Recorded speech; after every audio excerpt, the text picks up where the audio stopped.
अंतर्राष्ट्रीय बेरोजगारी दिवस हर साल 6 मार्च को मनाया जाता है। 1929 में आई विश्वव्यापी आर्थिक महामंदी के दौरान दुनिया के अधिकतर हिस्सों में उत्पादन, आय, व्यापार और रोजगार में भारी कमी आ गई थी, जिससे भारी संख्या में लोग भूखमरी और गरीबी का शिकार हो गए थे।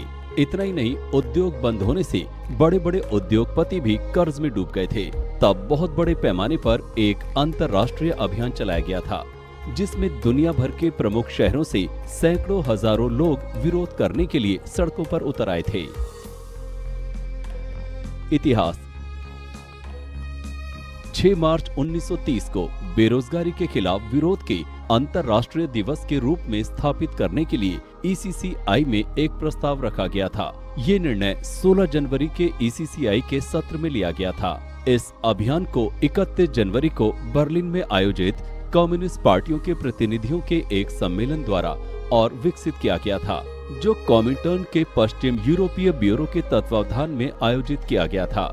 समन्वित कार्यक्रम शुरू में 26 फरवरी 1930 के लिए निर्धारित किए गए थे। 17 फरवरी को ये दुनिया भर के कम्युनिस्ट प्रेस में ये घोषणा की गई कि कार्यकारी समिति ऑफ द कॉमिंटर्न ने अंतर्राष्ट्रीय बेरोजगारी दिवस को स्थगित कर दिया था। इस घटना को 8 दिन पीछे करके 6 मार्च कर दिया था। आर्थिक मंदी का अर्थ। आर्थिक मंदी अर्थव्यवस्था का एक कुचक्र है, जिसमें फंसकर आर्थिक वृद्धि रुक जाती है और देश के विकास कार्यों में बाधा आ जाती है। इस दौरान बाजार में वस्तुओं की भरमार होती है, लेकिन खरीदने वाला कोई नहीं होता है। उत्पादों की आपूर्ति अधिक व मांग कम होने से अर्थव्यवस्था असंतुलित हो जाती है। महामंदी का विश्व पर प्रभाव। दुनिया के अधिकांश देश इस महामंदी की चपेट में आ गए थे। बात करें औद्योगिक देशों की, तो अमेरिका को इस आर्थिक महामंदी की सबसे ज्यादा मार झेलनी पड़ी थी। अमेरिका की अर्थव्यवस्था जितनी तेजी से समृद्ध हो रही थी, उतनी ही तेजी से लुढ़क भी गई थी।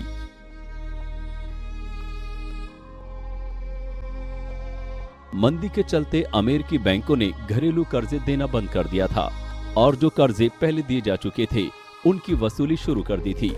लेकिन कीमतों में कमी के कारण किसान से लेकर उद्योगपति तक सभी आर्थिक संकट का सामना कर रहे थे और कई परिवार कर्ज चुकाने में असमर्थ थे। ऐसे में उन परिवारों के मकानों और कारों समेत सभी जरूरी चीजें कुर्क कर ली गई थी।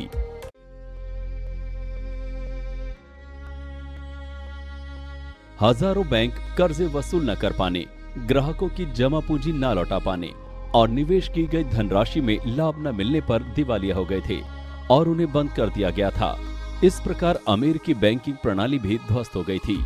आंकड़ों की बात करें तो साल 1933 तक 4000 से ज्यादा बैंक बंद हो चुके थे और साल 1929 से 1932 के बीच करीब 1,10,000 कंपनियां नष्ट हो गई थी। इतनी बड़ी संख्या में बैंक और कंपनियां बंद होने से तेजी से बेरोजगारी बढ़ी और लोग काम की तलाश में दूर दूर तक जाने लगे।